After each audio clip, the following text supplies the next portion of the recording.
going on, everybody, and welcome to another episode of GOAT Talk, the podcast where my dad and I have conversations about religion, society, and a host of other topics, all centered around the greatest to ever do it in faith. My name is Ryan, and this is my dad, Pastor Chris Hale. How you doing, Dad? Doing good, son. I'm doing good. Good. Glad to have you here for another episode. If this is your first time visiting our channel, we hope it's not your last. So be sure to hit that subscribe button so it's not, and that you also hit that bell in the top right for notifications so that you're notified whenever we drop any content here on the page. So like we do on every single episode, we start off with a GOAT conversation talking about something that has nothing to do with our topic for today. And this is one topic that me and you have actually debated since I was a kid, and I want to see if this has changed for you at all. But my question today is, who is the GOAT of gospel? But I'm gonna make it more difficult for you. I'm only gonna give you two options. Is it Kirk Franklin or Fred Hammond? And so a little context and backstory is I have always been a Kirk Franklin fan. So let me just give my answer now. It's clearly Kirk Franklin who's the GOAT in my opinion. I mean, this man has been he's been here throughout throughout all generations, should I say, when it comes to music, making gospel music, leading in gospel music, putting together great gospel musicians and bands and all of that good stuff. So I used to love Kirk as a kid, and my dad would always say, no, it's Fred Hammond. It's got to be Fred, X, Y, and Z. So go ahead and explain if have you been convicted to change to the right team when it comes to Kirk, or are you still rocking with Uncle Fred? Well, I'm going to tell you right now. And I love Fred. Don't get me wrong. You said gospel. Correct. It's Fred Hammond Okay, between the two. And I'm going to explain why. Oh, boy. I will explain why. I'm going to explain why why I don't. Kurt's good. Kurt's done a lot. Yeah, explain to the people why you sleep. I'm not asleep. Uh-huh. Fred Hammond has given you Marvin Sapp. Fred Hammond we appreciate has that. given you commission. Mm-hmm. We appreciate Fred that. Hammond has given you all his music. Okay. And when it comes to church, we talking about worship. But we're not talking about just worship. We're talking about gospel music as a whole. And Kirk has had hit after hit after hit. I'm not taking for any nothing away. situation. I'm not Silver and Gold. I'm not Smile. Melodies of Heaven. Listen, I'm not taking nothing away from Kurt. I just like Fred of the two. Now, if you're gonna throw out some other people, we might have a different discussion. But between those two, I prefer Fred over Kurt, because when I climb on a plane, I put my ears in and I click on no weapon.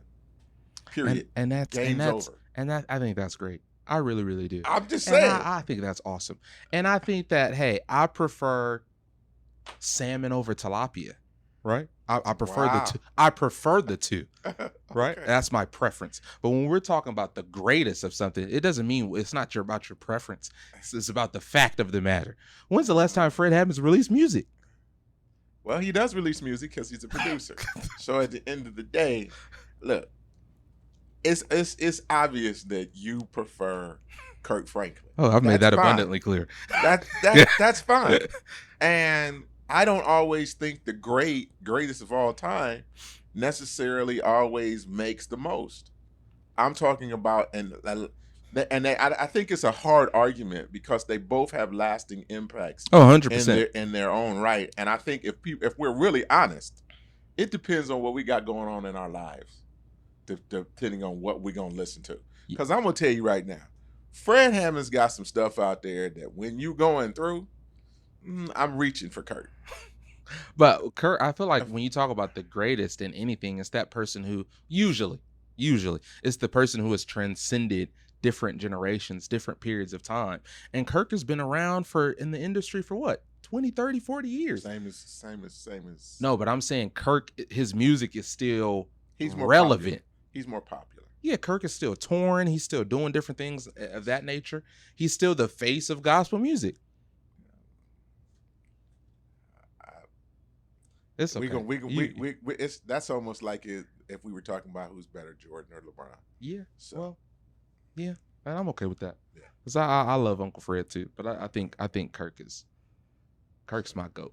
Okay. Kirk is my GOAT. Let us know what you guys think in the comments as well. Kirk or Uncle Fred. But a topic. Gotta be Uncle Fred. that's a little disrespectful. No, it's no shade on Fred. Okay. I love cool, Fred.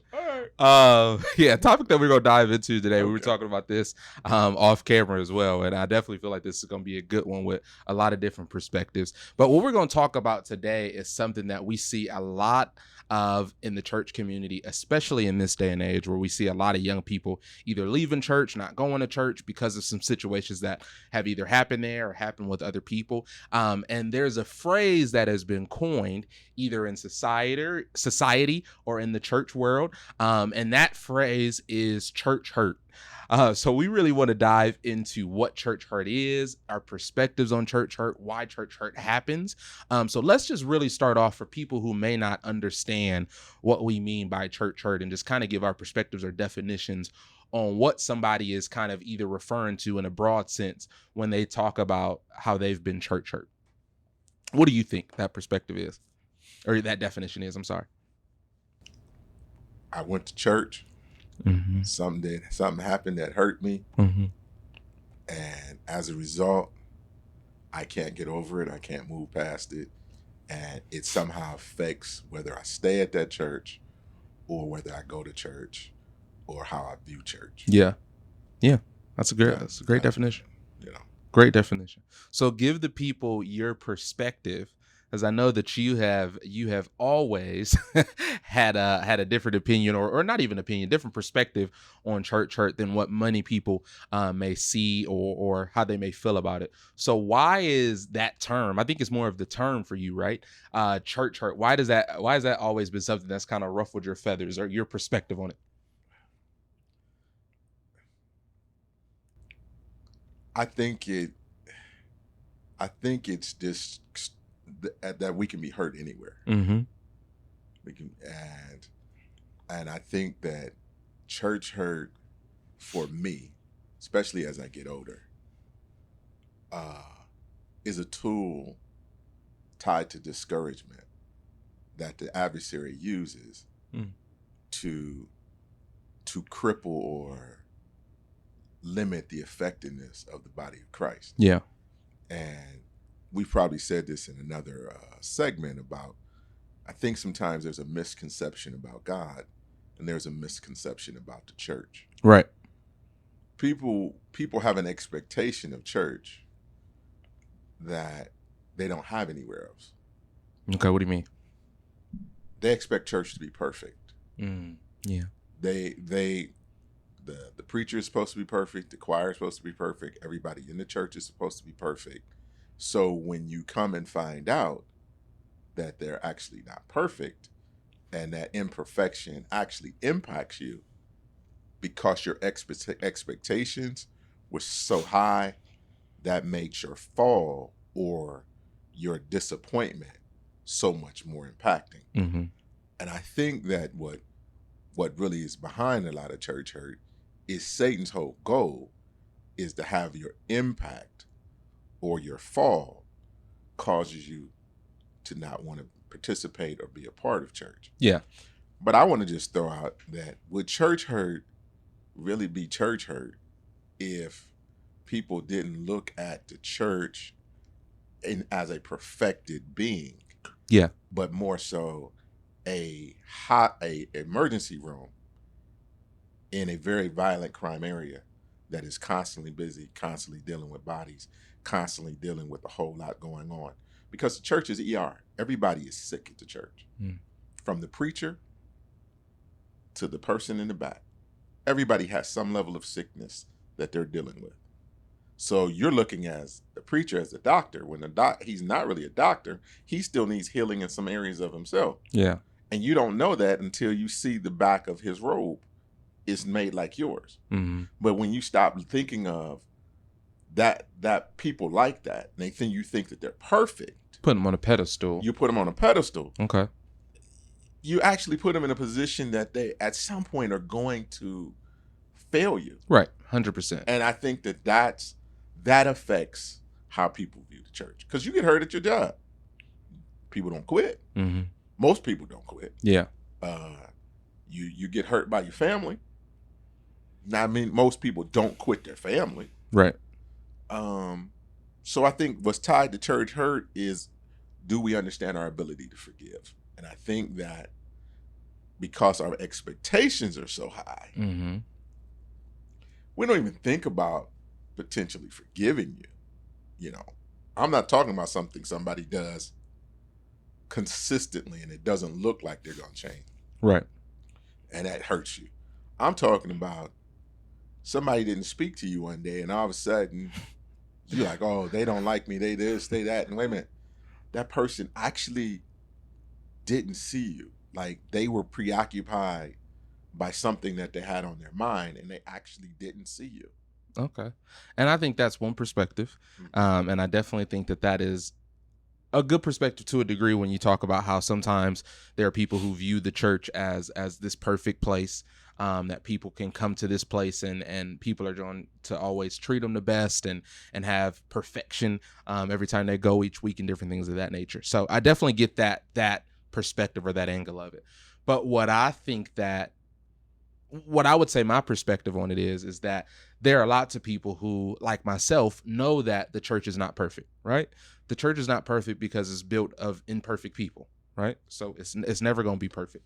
But I think where I struggle at times, and what I've had to navigate through in the past, being in church all my life, is realizing that I feel like the Bible is very clear about us as a church, believers, being different than the world. Right. But I think my difficulty at times is where we see those people in the church sometimes either acting equivalent to people in the world or sometimes even acting worse, if we're being honest. And I think that is what really impacts and hurts a lot of people. And the church hurt, that is where that kind of comes from, is not just because of the pedestal that we put people on, but it's because we believe that people should act or treat us differently than people treat us in the world or our workplace in XYZ in the church. But when people either treat you the same or treat you even worse, that's tougher to kind of come back from.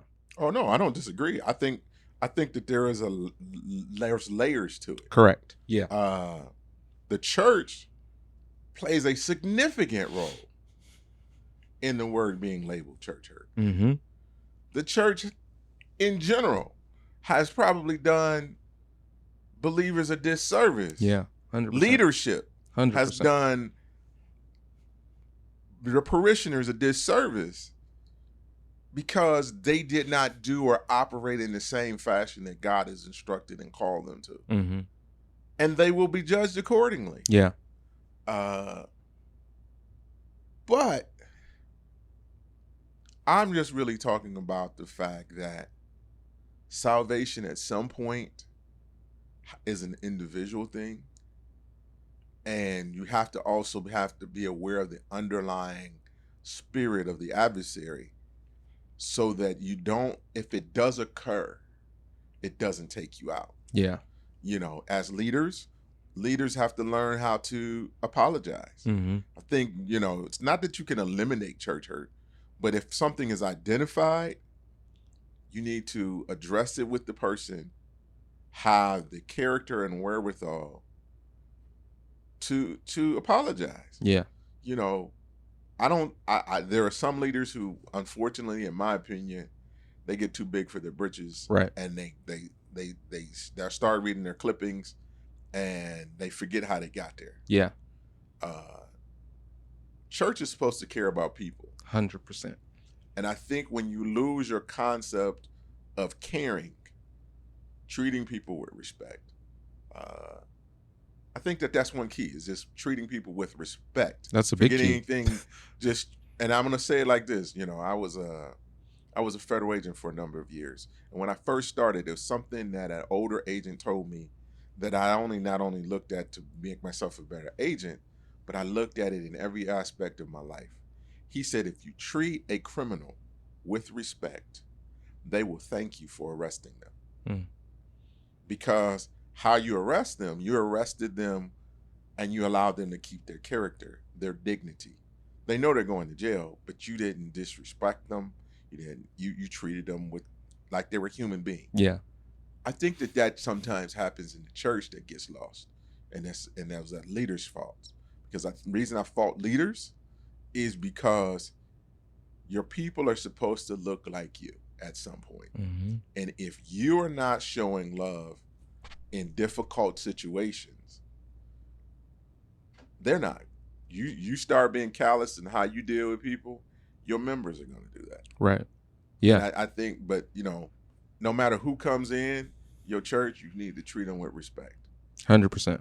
And I think that that's something that is extremely important. That sometimes, I just hate to say it, it just gets pushed by the wayside, and it's unfortunate. And I think it compounds that. I think it's everything you said. Because we're gonna have this. There are going to be some sensitive people that come in. Yeah, in any place. But you can't let that be your excuse for how you act. Exactly.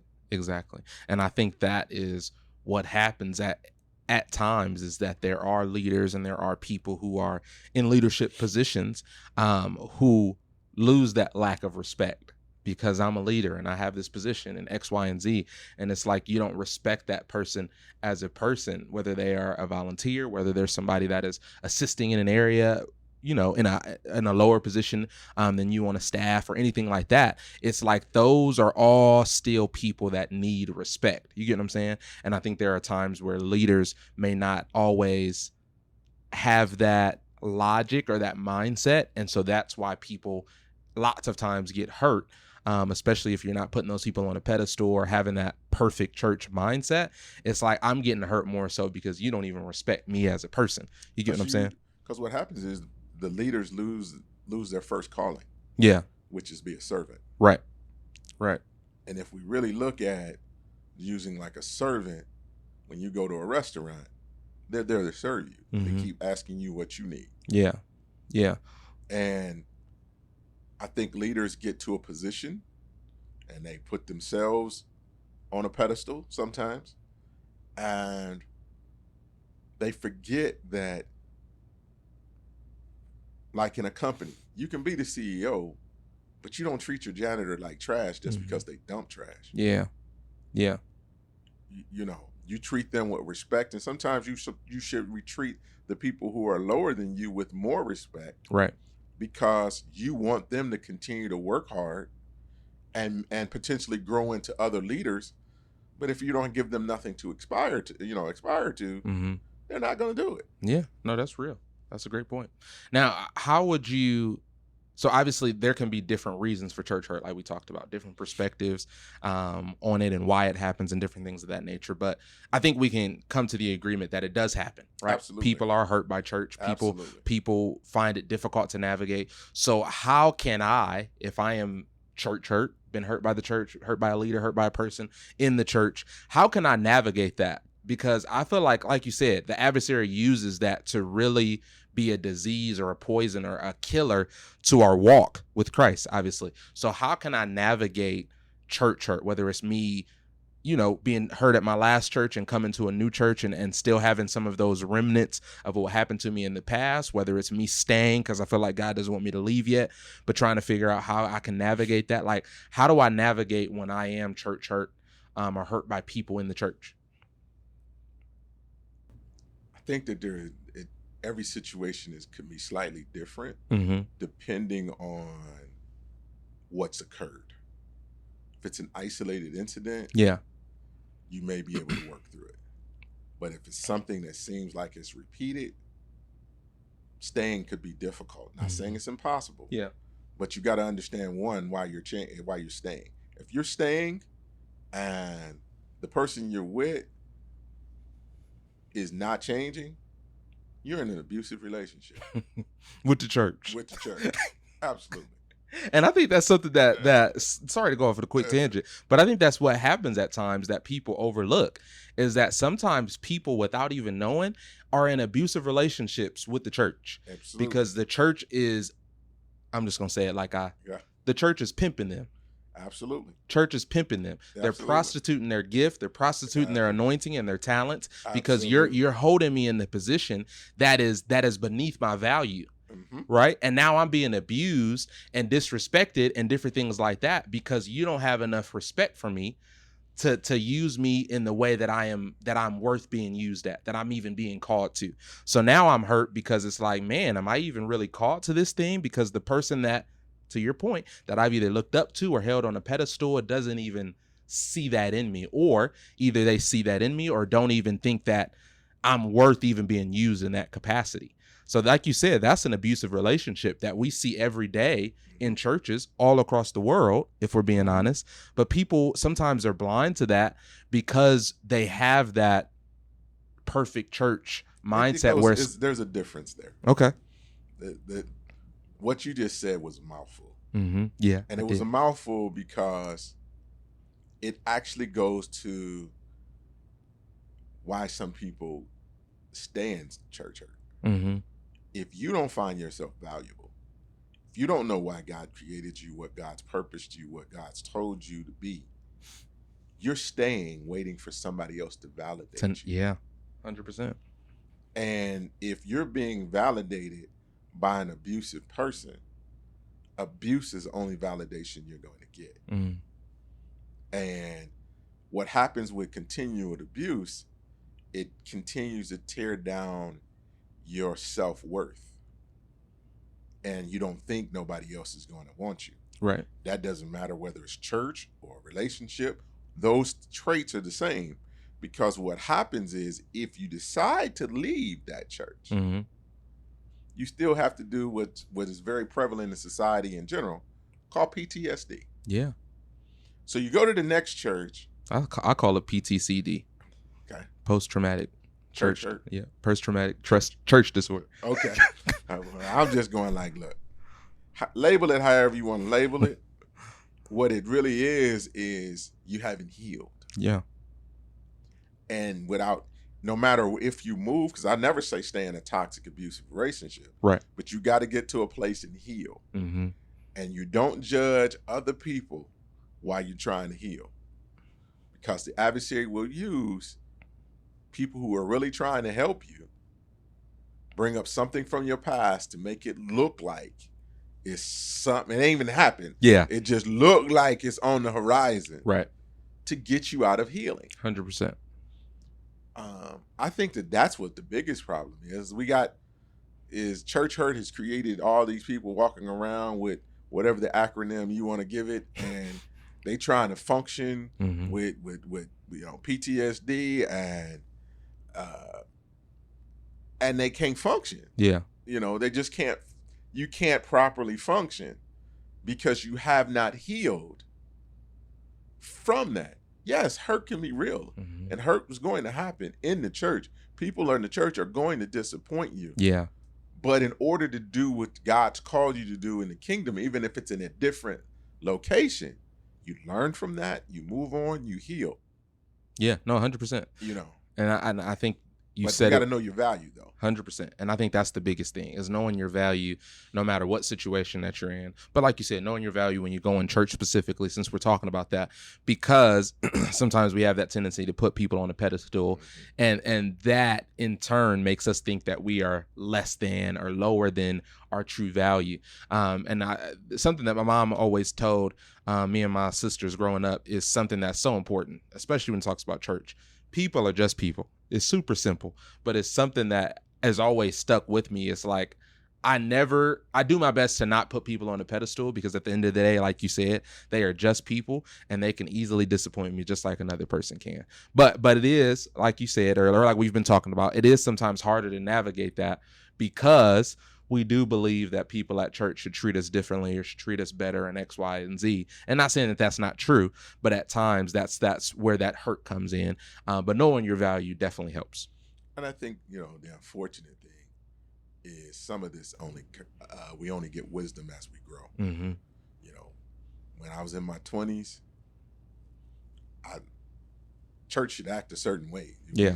This shouldn't be happening. Right. But it's happened. Yeah, 100%. So I'm in shock. Now, literally knocking at 60, I'm trying to help people get over it. Yeah. And while you still have time still have time to kind of to use your Yeah. calling and use your value and stuff like that. Real quick, as we wrap up, how do people get over? Like, what can we tell people as we close to truly get over it and heal from that, so that they can really walk into all God's called them to be? First, if you're in an abusive situation, you have to remove yourself from that abusive situation. You have to find a place of peace, a place of rest.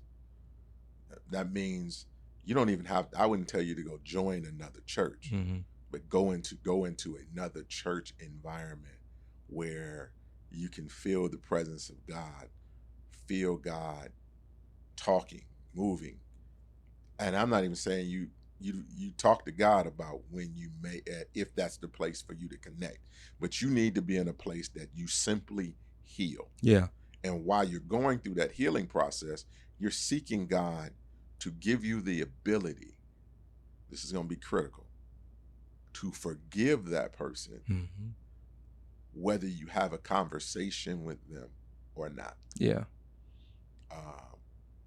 Because what we don't understand sometimes is, if we're unable to forgive, we're stuck and unable to move from a situation, because the devil will constantly replay it as much as he can 100%. to derail us where we're moving forward. Yeah. So I would say, seek God, seek somebody, and then if you don't have one, find a mentor that you can, or in this society, which I recommend, a good Christian counselor. Yeah. That can give you sound wisdom,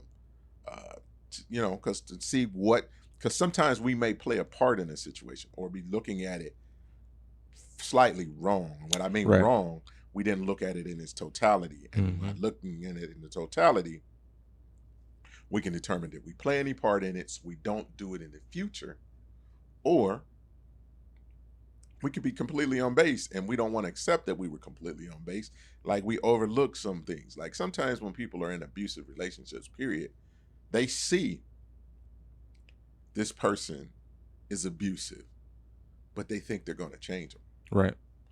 And that adds to your disappointment, your frustration, once you figure out that that's not going to change. So yeah, you don't want to repeat the cycle. 100%. 100%. Yeah, that was very well said. And I would also add on to that by saying finding some different resources as well would definitely help. There's a book that I read that really helped me navigating some past church hurts and just hurts in general, called The Bait of Satan. So that's definitely a book I would recommend, just talking about dealing with offense, dealing with hurt, forgiving from that, and how Satan really uses offense as bait to really trip you up and cause you to be distracted and delayed and where God's calling you. So from counselors to mentors, you really just need to attack that healing process head on, because it's going to happen at some point. You're going to be hurt by either somebody in the church, a leader in the church, person in the church, person in the pew. It doesn't matter. People are just people. They're going to hurt you or disappoint you. But it's really how you navigate that and heal from it that's really going to help you grow and be better in the future. Yeah, because it could be the parking lot attendant. Yeah, could be anybody. The greeter. Because people are rude. Well, like this, and you can't hear a word the preacher didn't say. Exactly, because you just think about what they told me in the parking lot. Exactly. Oh man, so true, so true. We really hope you guys enjoyed this episode of Goat Talk. If you guys have any questions or comments that we want to leave, that you want to leave, we would love to hear from you. So please hit us up in the comments or in the DMs at Goat Talk. We would love to hear from you guys. We love you. We hope you enjoyed this episode, and we will see you next week.